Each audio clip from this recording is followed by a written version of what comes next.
আসসালামু আলাইকুম। শুনছেন সংবাদ শিরোনাম। ব্রাহ্মণবাড়িয়া চেম্বার অব কমার্সের সভায় হট্টগোল, কর্মকর্তা কর্মচারীকে লাঞ্ছিতের অভিযোগ। এখন শুনবেন বিস্তারিত। ব্রাহ্মণবাড়িয়া চেম্বার অব কমার্সের কার্যকরী কমিটির সভা চলার সময় একদল লোক ঢুকে হট্টগোল করেছেন। এ সময় চেম্বারের সচিব আজিম উদ্দিনকে লাঞ্ছিত করে দুটি মুঠোফোন ও 10,000 টাকা, হিসাবরক্ষক জাহাঙ্গীর আলমকে মারধর করে 22,000 টাকা ও কম্পিউটারের এসএসডি কার্ড ছিনিয়ে নিয়ে গেছে বলে অভিযোগ উঠেছে। সোমবার দুপুরে জেলা শহরের মসজিদ রোড এলাকায় অবস্থিত চেম্বারের এ ঘটনা ঘটে। খোঁজ নিয়ে জানা যায়, আগামী জুলাই মাসে ব্যবসায়ীদের শীর্ষ সংগঠন FBCCI এর নির্বাচন অনুষ্ঠিত হবে। ব্রাহ্মণবাড়িয়া চেম্বার অব কমার্স শ্রেণীর হওয়ায় FBCI এর কাছে 6 জন ভোটারের নাম পাঠাতে বলা হয়েছে। এর জন্য জরুরি ভিত্তিতে সোমবার দুপুরে সভায় বসে চেম্বারের বর্তমান কমিটি। 6 জন ভোটারের নাম নির্বাচন করতে সভায় বর্তমান 20 সদস্যের কমিটির মধ্যে 7 জন কার্যকরী সদস্য সভায় বসেন। এতে উপস্থিত ছিলেন চেম্বারের সভাপতি আজিজুল হক, সহসভাপতি কাজী জাহাঙ্গীর ও বাবুল মিয়া, পরিচালক আজিজুর রহমান, জুয়েল খান, তানভীর আহমদ, জাবেদুল ইসলাম। চেম্বার অব কমার্স ও চেম্বারের সদস্যদের সঙ্গে কথা বলে জানা যায়, সভা চলার সময় একদল বহিরাগত লোক অতর্কিতভাবে চেম্বারের প্রবেশ করে সভা বন্ধ করতে বলেন। তাদের সঙ্গে চেম্বারের সদস্য কাজল মিয়াসহ কয়েকজন উপস্থিত ছিলেন। এক পর্যায়ে তারা চেম্বারের সভাপতি আজিজুল হকের সঙ্গে বন্ধুত্বপূর্ণ আচরণ করেন। এ নিয়ে চেম্বারের সদস্যদের সঙ্গে তাদের কথা কাটাকাটি ও হট্টগোল হয়। বহিরাগতরা এক পর্যায়ে কক্ষে ঢুকে চেম্বারের সচিব আজিম উদ্দিনকে লাঞ্ছিত করে ড্রয়ার থেকে দুটি মুঠোফোন ও 10,000 টাকা, আর একটি কক্ষে ঢুকে ভয় দেখিয়ে অফিস সহায়ক দুলাল মিয়ার মাধ্যমে কম্পিউটারের এসএসডি কার্ড ও একটি কক্ষের হিসাবরক্ষক জাহাঙ্গীর আলমকে টেনে হিঁচড়ে বের মারধর করেন। এক পর্যায়ে জাহাঙ্গীরের কাছ থেকে 22,000 টাকা নিয়ে যান তারা। খবর পেয়ে বেলা 2টার দিকে সদর থানা পুলিশ ঘটনাস্থলে পৌঁছে। ঘটনার 1 মিনিট 13 সেকেন্ডের একটি ভিডিওতে দেখা যায়, সভাপতি আজিজুল হকসহ 7 জন সভা করছিলেন। এই সময় চেম্বারের সদস্য কাজল মিয়াসহ কয়েকজনকে সভায় ঢুকতে দেখা গেছে। কাজল সভাপতি আজিজুলের দিকে এগিয়ে গিয়ে জোরপূর্বক সভার রেজুলেশন খাতা ছিনিয়ে নেওয়ার চেষ্টা করেন। চেম্বারের অন্য সদস্যদের বাধার কারণে তিনি তা নিতে পারেননি। সবাই বসে কথা বলতে বললেও তিনি তাতে সাড়া দেননি।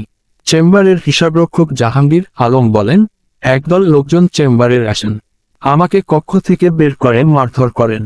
টানাহেঁচায় শার্টের বোতাম ছিঁড়ে গেছে। তারা হামলাকারীরা পকেট থেকে 22,000 টাকা নিয়ে গেছে।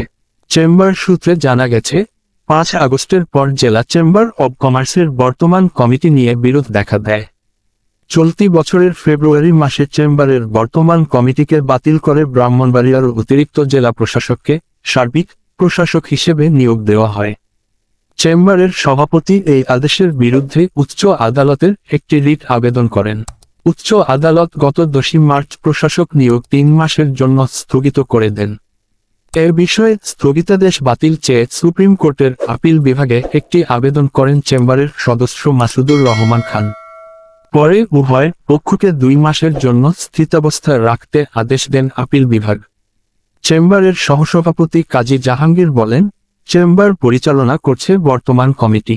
আপিল বিভাগ উভয় পক্ষকে স্থিতাবস্থা বজায় রাখতে আদেশ দিয়েছেন, তাই বর্তমান কমিটি ফাংশনাল থাকবে।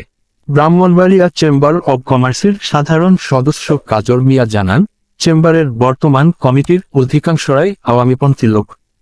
তারা চেম্বারের ব্যাপক অনিয়ম, দুর্নীতি ও চুরি করেছেন, কোটি কোটি টাকা আত্মসাৎ করেছেন।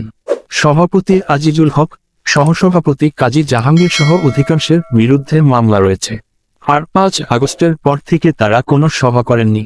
কাজল মিয়া বলেন, জেলার নাগরিক ও ব্যবসায়ী হিসেবে অন্যায় কাজের প্রতিবাদ করা আমার দায়িত্ব। সাদাকে সাদা ও কালাকে কালা বলতে হবে। তারা সভা করতে পারেননি, 5 মিনিট বসেই চলে গেছেন। তারা সভা করতে চাইলে সবাইকে জানিয়ে সভা করুন, এভাবে চুপিসারে কেন?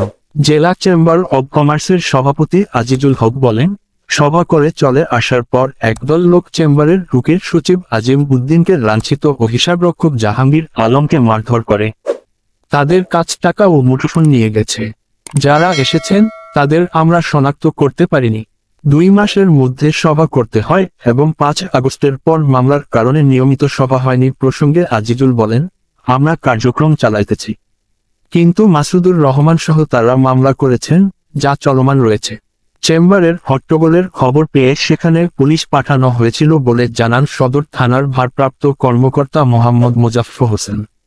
তিনি বলেন, চেম্বারের আওয়ামীপন্থী সদস্যরা সভা করতে এসেছিলেন, 2 থেকে 2.5 মিনিট বসে তারা চলে গেছেন। সভাপতি সহসভাপতি সহ কয়েকজনের বিরুদ্ধে মামলা রয়েছে। বিএনপিপন্থী চেম্বারের সদস্যরা সেখানে যান, সভা করেছেন কিনা রেজুলেশন দেখতে চান, এ নিয়ে কথা কাটাকাটির তথ্য পাওয়া গেছে। চেম্বারের কর্মকর্তা কর্মচারীর কাছ থেকে টাকা ও মুঠোফোন নিয়ে গেছেন, কিন্তু কারা করেছেন কেউ কিছু বলতে পারেননি। মারধরের বিষয়ে কেউ কোনো অভিযোগ করেনি। ব্রাহ্মণবাড়িয়া 24.news